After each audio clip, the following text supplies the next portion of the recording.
On September 22, 2021, the night air in Euless, Texas, was heavy with the lingering heat of late summer.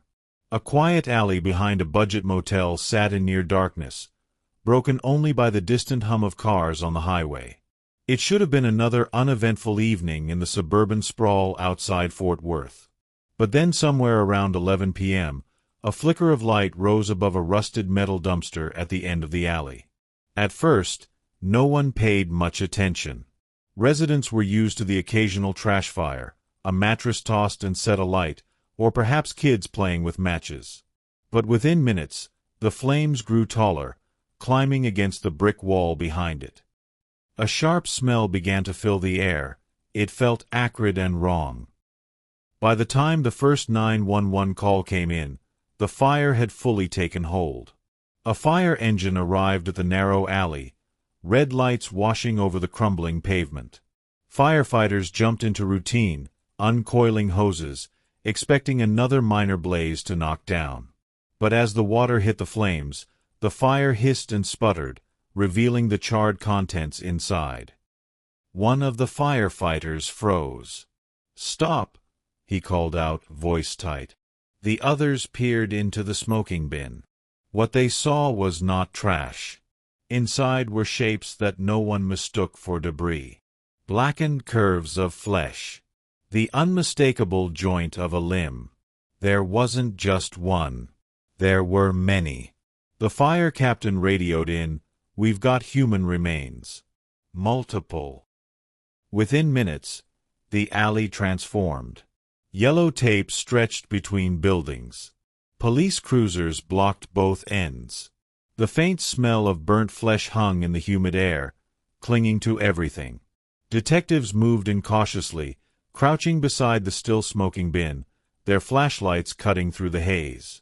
At first, they couldn't tell what they were looking at. The remains were fragmented, scorched, almost unrecognizable. A forensic specialist who arrived on the scene later said, "It was like trying to piece together a nightmare." As the fragments were carefully removed, one fact became clear: there were multiple victims. The bodies had been cut apart with precision before being set on fire. The size of some remains suggested it was from a youth, perhaps a child. The thought sent a ripple of dread through the scene. Experienced detectives stood silently, their faces pale under the flashing lights. Word spread quickly through the department. Whatever had happened in that alley wasn't a single act of violence. It was something far more calculated. By 3 a.m., the medical examiner's team had finished collecting the remains. They were transported under heavy guard to the forensic lab in Fort Worth. Each charred piece was placed in separate evidence bags, a grim puzzle waiting to be assembled. Back in the alley, investigators canvassed the area. The dumpster was less than a mile from a small inn off Highway 10, a run-down building with weekly rates and a steady stream of drifters. Detectives didn't know it yet, but the man responsible was asleep inside one of those rooms. For the fire crew, that night would never be forgotten. Many of them later admitted they knew, from the moment they saw the contents of the dumpster, that they were stepping into a case unlike any they had handled before. The smell of smoke lingered in the alley for days, long after the last piece of evidence had been taken away. For the residents who lived nearby, the memory of flashing lights and hushed voices outside their windows became a permanent stain on an otherwise ordinary neighborhood.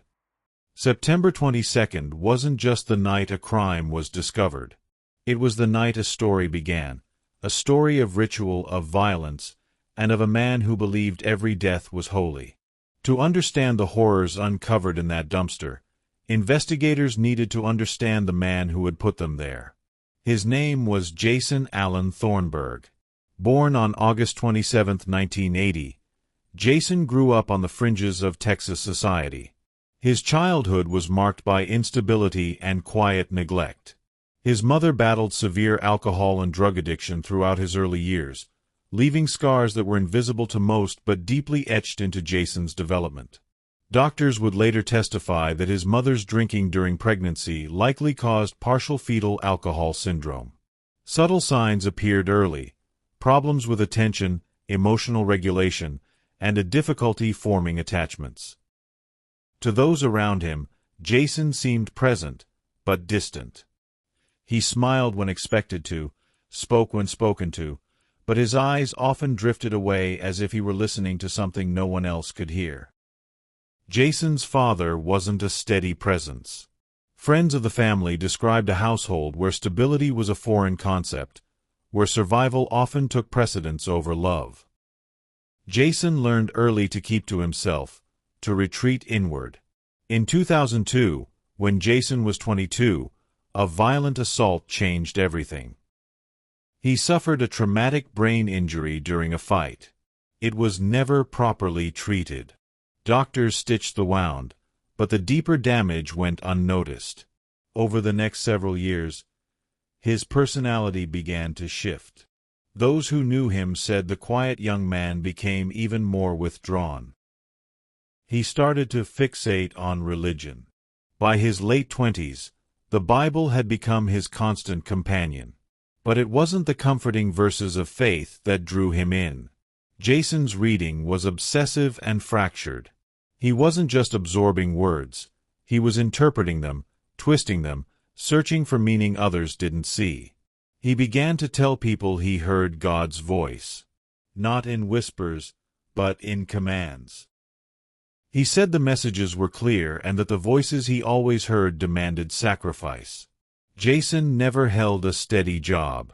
He bounced between labor work and apprenticeships, staying just long enough to earn a few paychecks before drifting on. By 2021, he was an electrician's apprentice, moving from one cheap motel to another. His belongings were sparse: a few sets of clothes, a tattered Bible with notes scrawled in the margins, and several spiral notebooks filled with handwritten scripture, underlined passages, and cryptic annotations. Investigators would later pore over those notebooks. Inside, they found the framework of his delusions. He had written about tests of faith, about being chosen, and about offering the heart to God.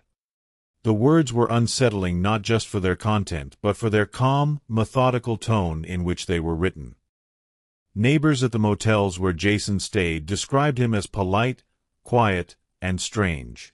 He rarely engaged in conversation, but when he did, religion slipped into every sentence. One former neighbor recalled Jason telling her, "We all have a role to play in God's plan. Some of us are asked to give more." She thought it was an odd statement but dismissed it. What no one realized was that Jason wasn't just speaking metaphorically.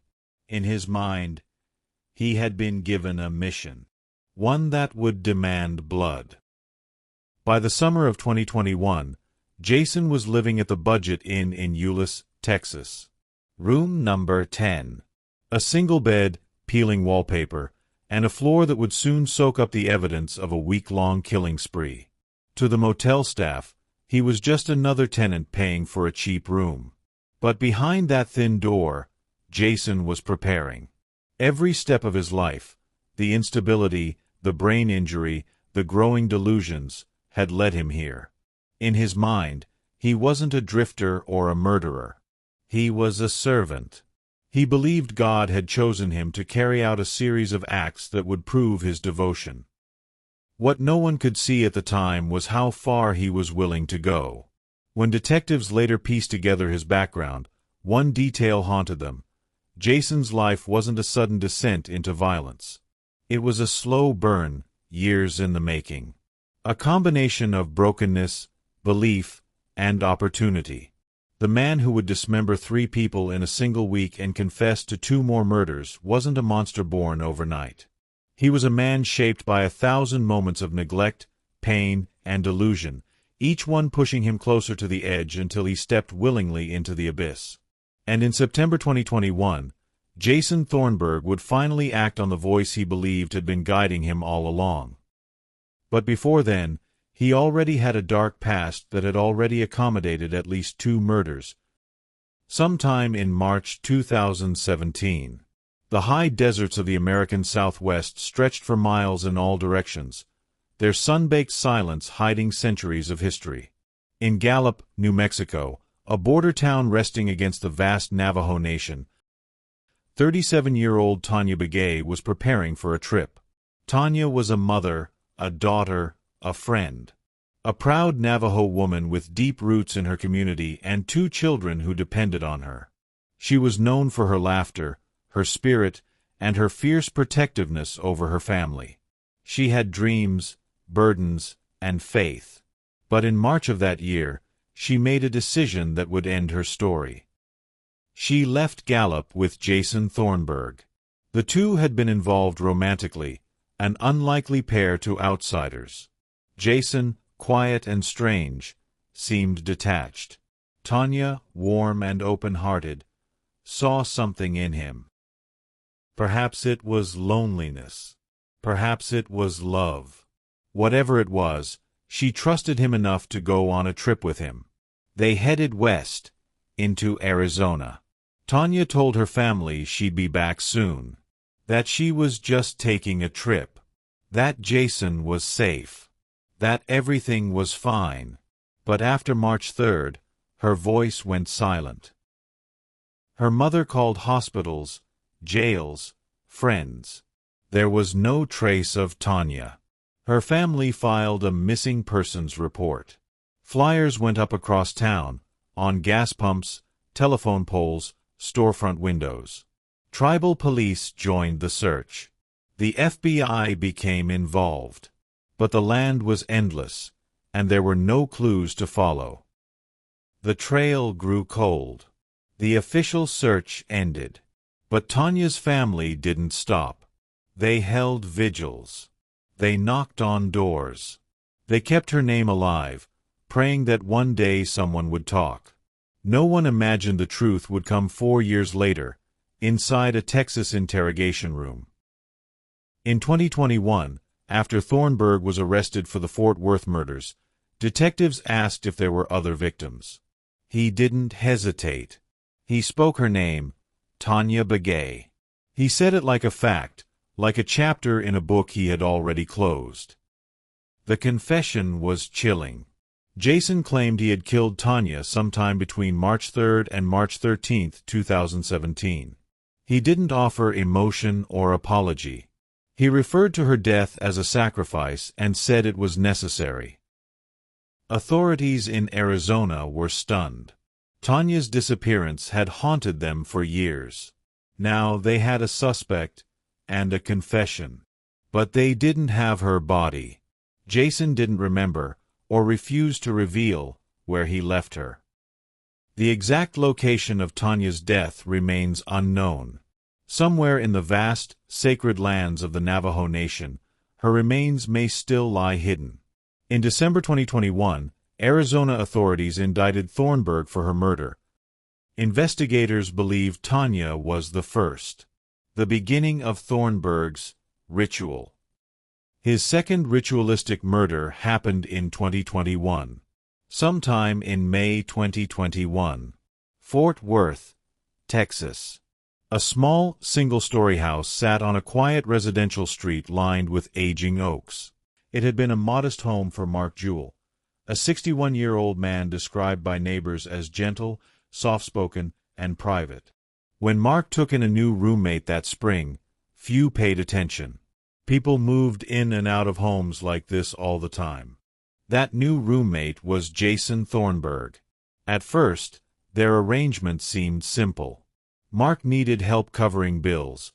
Jason needed a roof over his head. But beneath the surface, Jason's delusions were growing louder. His notebooks filled with more scripture. His prayers became conversations with a voice only he could hear. And that voice had begun to demand more.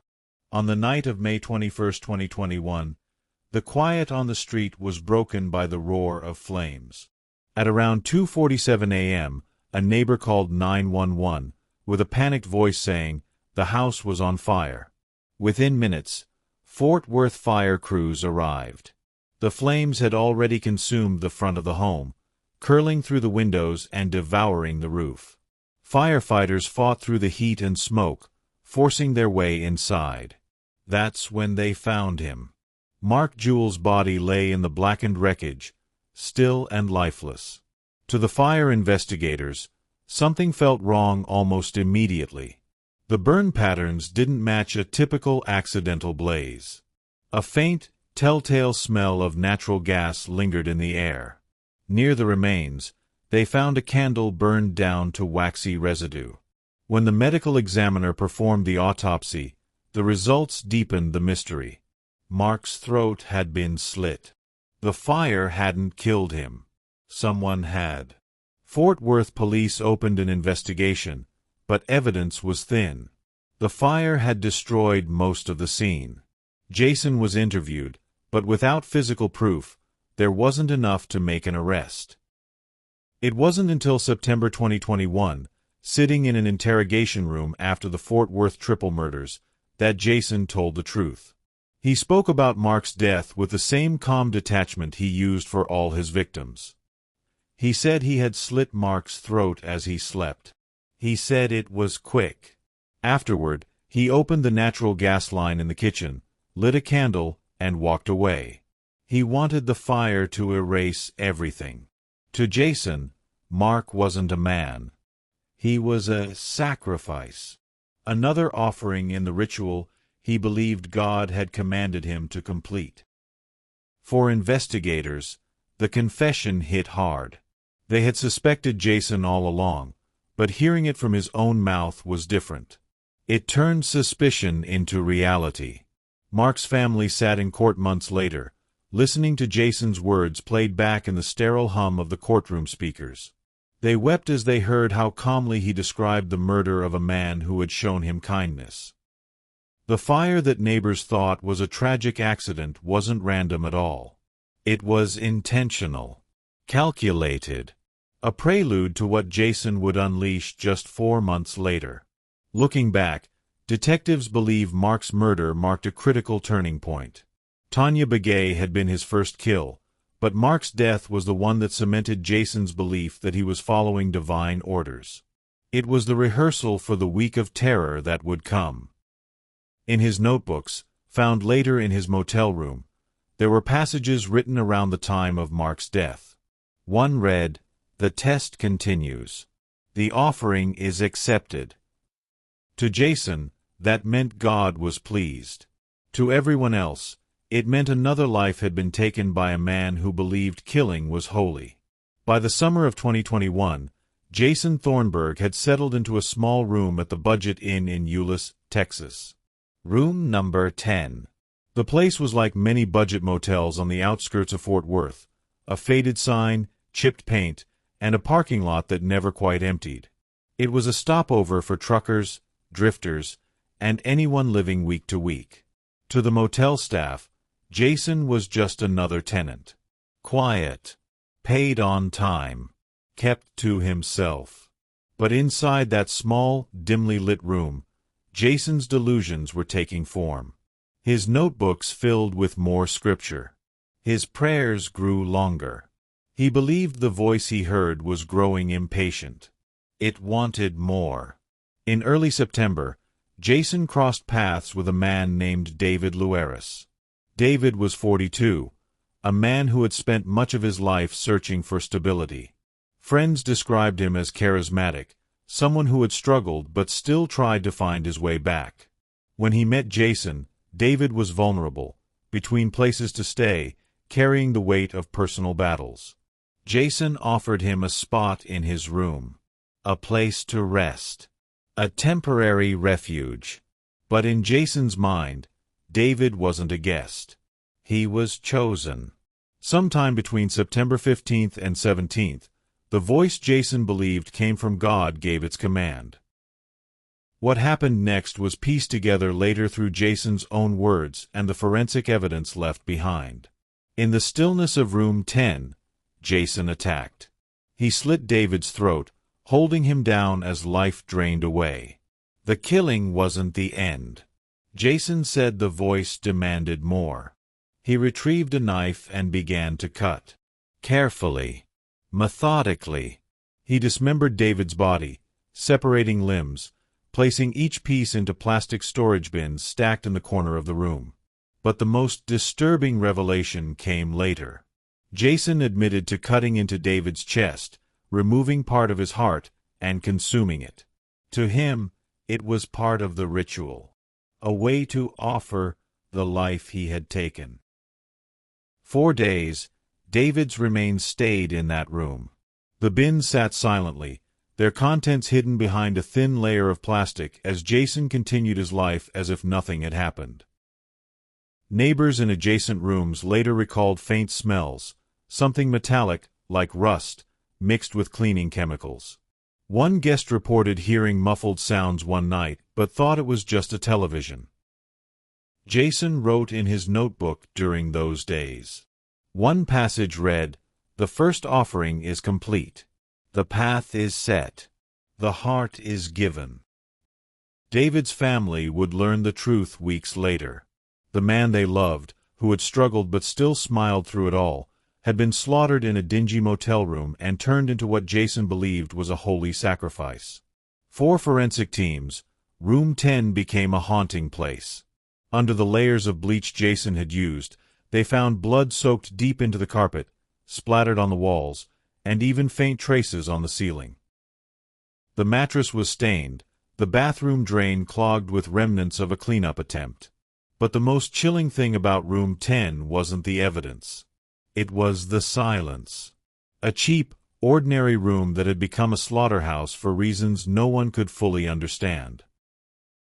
David Lueras' murder marked the beginning of Jason's Fort Worth spree. It was the first of 3 killings in 1 week. A week that would leave investigators and the entire city grappling with the reality of what had happened inside that small room. To Jason, it was just the start. In his mind, the voice wasn't finished. The ritual wasn't complete. And Room 10 would soon claim more lives. 2 days after David Lueras' murder, Room 10 remained eerily quiet. The plastic storage bins still sat in the corner, holding what remained of Jason Thornburg's first victim. The smell of bleach lingered, mixed with something metallic beneath the surface. For Jason, there was no hesitation. He believed the voice that guided him was pleased, but it demanded more. That same week, 34-year-old Lauren Phillips crossed paths with Jason. Lauren was a mother of 2, known by friends for her warmth and quick sense of humor.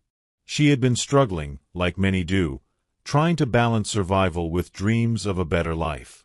At some point in September 2021, circumstances led her to Jason. Whether they met through mutual acquaintances or by chance near the motel, the connection was brief, but fatal. Jason invited her back to Room 10. To Lauren, it may have seemed like a simple offer of shelter or company. But to Jason, she wasn't a guest. She was the next offering. On that night, the motel's neon sign buzzed outside, casting faint red light through the thin curtains. Inside, Lauren sat unaware of the fate awaiting her. Jason later described the moment in his confession with a disturbing calm. He said he prayed before approaching her, asking for strength to do what he believed was necessary. He attacked quickly. Jason grabbed a knife and slit Lauren's throat, holding her until her body went limp. In his mind, it wasn't murder. It was obedience. But the horror didn't end there. Jason followed the same pattern he had with David. He dismembered Lauren's body, carefully separating limbs and placing them into another plastic bin. The carpet absorbed the sounds of metal against flesh, the soft drag of plastic bags being tied. Then came a detail that stunned investigators and prosecutors alike. Jason admitted to engaging in sexual acts with Lauren's corpse before beginning the dismemberment. To him, it was part of the ritual, another layer of what he believed was devotion. For 2 days, Lauren's remains stayed inside Room 10. Jason kept the bins stacked in the same corner as David's. The motel staff noticed nothing unusual. Guests walked past Jason in the parking lot, nodding politely, unaware of the horrors behind his door. In his notebook, Jason wrote after Lauren's death, "The second is given. The path grows clearer.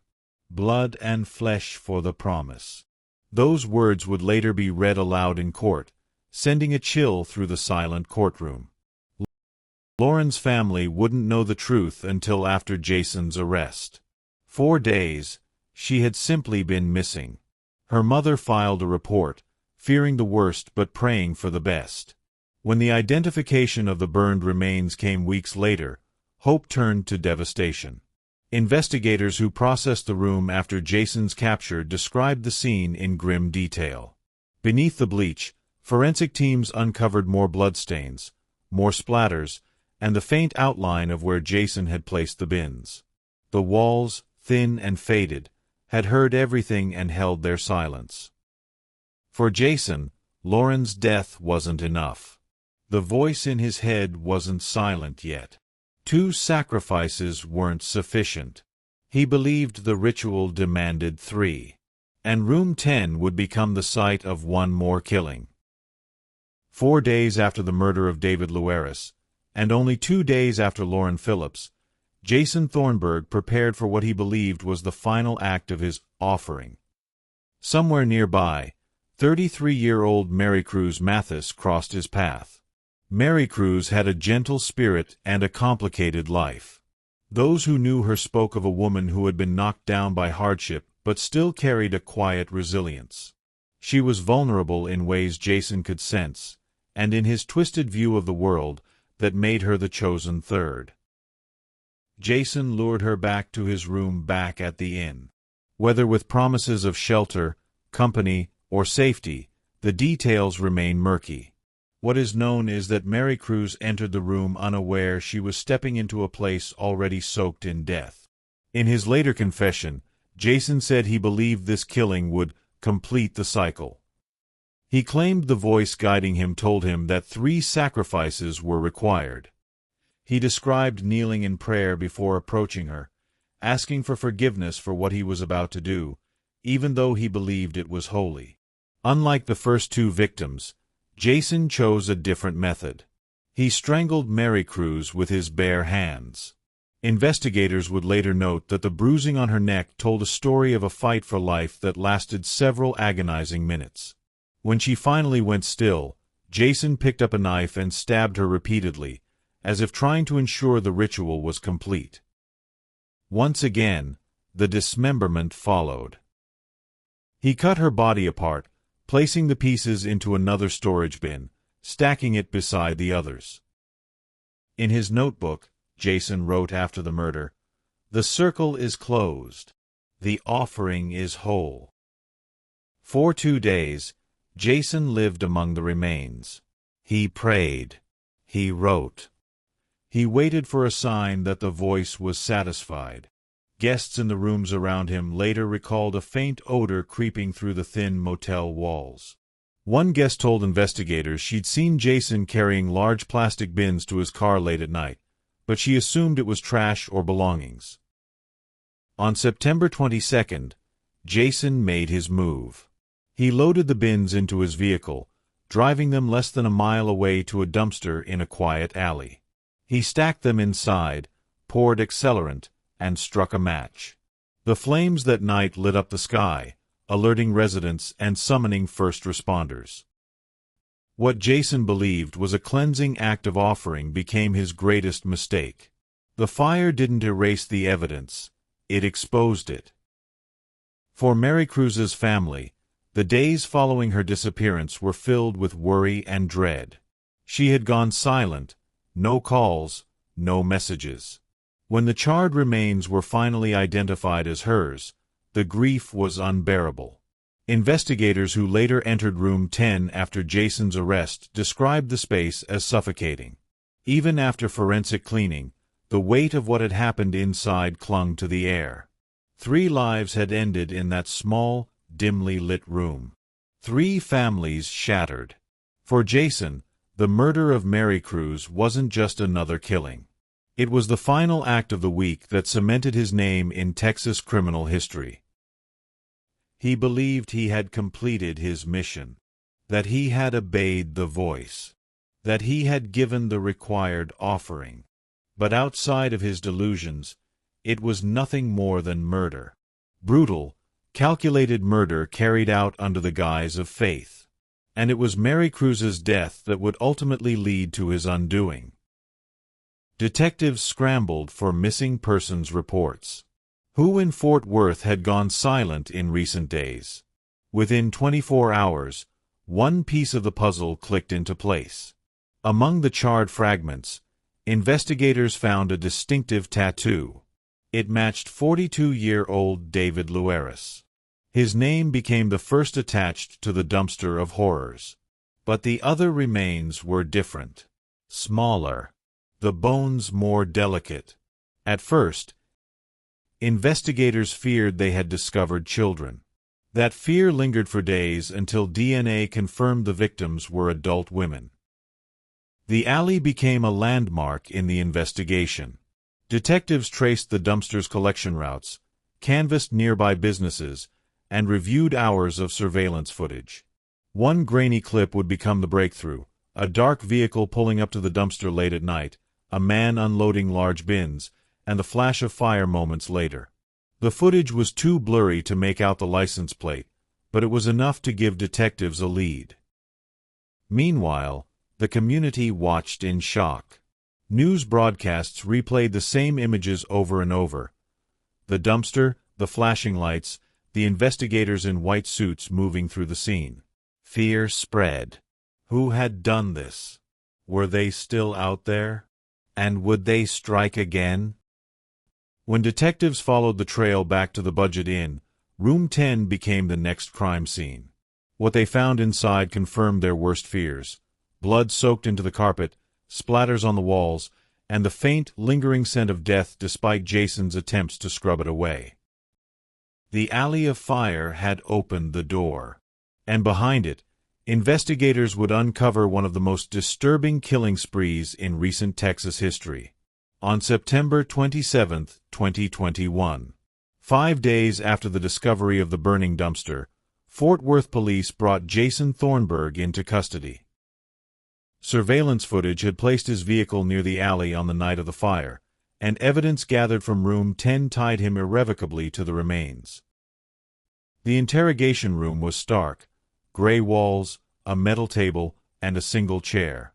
Jason sat quietly, his hands folded in front of him. There was no nervous fidgeting, no attempt to plead innocence. When detectives entered, they expected resistance. They expected lies, denial, bargaining. What they got instead was something else entirely. Before the first question was fully out of the detective's mouth, Jason spoke. "I know why I'm here," he said, his voice calm. "I killed them." The detectives exchanged glances. Rarely did a confession come this easily. But Jason wasn't finished. "I had to," he continued. "God told me to. They were sacrifices." For the next several hours, Jason laid out the details with chilling precision. He told them about David Lueras, the slit throat, the dismemberment, the heart. He described how he killed Phillips, how he prayed over her body before cutting it apart. He spoke of Maricruz Mathis, the strangulation, the stabbing, the stacking of bins in the corner of Room 10. His voice never broke. There were no tears, no anger, no remorse. It was as if he were reciting a list. Detectives pressed him about the fire. Jason explained it as the final step. Burning the remains wasn't disposal. In his mind, it was offering them to God. Then, without prompting, he went further. "There were others," he said. Jason spoke of 2017, of Tanya Begay. He said her name like a memory, not a secret. He described killing her somewhere in Arizona, though he couldn't, or wouldn't, say exactly where. He called her his first sacrifice. Then came May 2021. Jewell. Jason detailed how he slit his roommate's throat, opened the gas line, and lit a candle to set the house ablaze. He had at the time committed 5 murders in 2 states in a span of 4 years. Detectives sat in silence for a moment, absorbing the scope of what they were hearing. This wasn't just a single crime. This was a pattern, a ritual. A man who believed killing was divine obedience. As the hours wore on, Jason's words painted a portrait of his delusion. He spoke of the voice that guided him, the passages in the Bible he interpreted as commands, the belief that he had been chosen for a purpose. When asked if he regretted anything, Jason paused for the first time. His answer was quiet. "I regret that I didn't do more. I think there were supposed to be 7. For detectives hardened by years of violent crime, those words cut deep. They weren't listening to a man broken by guilt. They were listening to someone who believed his work had been interrupted. By the time the interrogation ended, Jason had confessed to 5 murders. He had signed statements, given details only the killer could know, and provided a roadmap for prosecutors. It had been more than 3 years since the fire in the alley, since Room 10 was sealed with crime scene tape, since Jason Thornburg calmly confessed to 5 murders. Now, the man who claimed his killings were sacrifices stood trial for the Fort Worth murders of David Lueras, Lauren Phillips, and Maricruz Mathis. The courtroom was packed.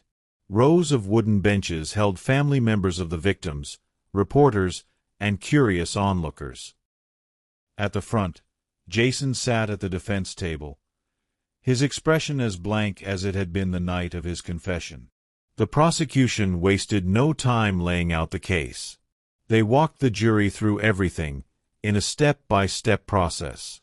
Then came the words that made the courtroom go silent, Jason's own confession, played back for the jury. His calm voice describing the slit throats, dismemberment, and ritual sacrifice echoed through the room. His statement about eating part of David Lueras' heart drew audible gasps. The prosecution argued that Jason was not insane, but calculating. They pointed to his cleanup efforts, his attempt to burn the remains, and his ability to evade suspicion in Mark Jewell's case for months.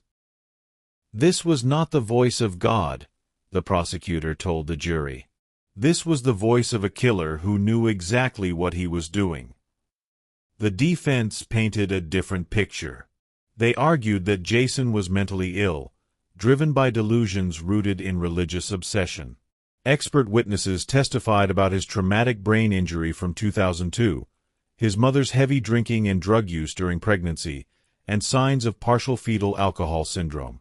They claimed Jason's perception of reality had been warped beyond recognition, that he truly believed he was carrying out divine orders. 4 days, the courtroom heard testimony from forensic pathologists, detectives, psychologists, and family members of the victims. On November 20, 2024, the jury finally returned with their verdict and found him guilty on all 3 counts of capital murder. The trial moved to the sentencing phase. Prosecutors pushed for death, citing the brutality of the crimes, the multiple victims, and Jason's lack of remorse. They told the jury that even behind bars, Jason posed a danger, citing evidence that he had attempted to fashion weapons while in county jail. Assistant District Attorney Amy Allen delivered the closing argument for the state. She called Jason a man devoid of humanity, one who turned scripture into a weapon. Her voice cracked slightly as she looked at the families of the victims. "This man did not serve God," she said. "He served death." On December 4, 2024, the verdict was read. Jason Thornburg was sentenced to death. In the courtroom, a heavy silence followed. Some family members wept softly. Others sat stone-faced, their grief too deep for any sentence to heal. Jason showed no reaction. He stared straight ahead, hands folded on the table, as if the words meant nothing. Today, Jason sits on death row at the Allen B. Polunsky Unit in Texas, the same facility that has housed some of the state's most infamous killers. His cell is small, the days long. He has no contact with other inmates. For the families of his victims, the trial brought a measure of justice but no closure. David, Lauren, and Maricruz are still gone. Tanya Begay's remains are still missing. Mark Jewell's death still echoes in the memory of those who knew him. Jason's name is now written into the annals of Texas criminal history. A man who believed he was chosen to kill, who turned faith into justification for horror.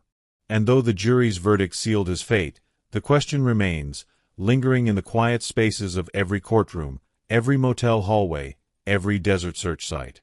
What drives a man to believe murder is holy? And with that, we have come to the end of today's episode. Let me know in the comments if you think the death penalty was most suitable in this case. Personally, I think it was the right path for such a crime. And as always, do not forget to subscribe and also leave a like. It helps our channel grow. Stay well and stay safe, guys. I will be seeing you in our next episode.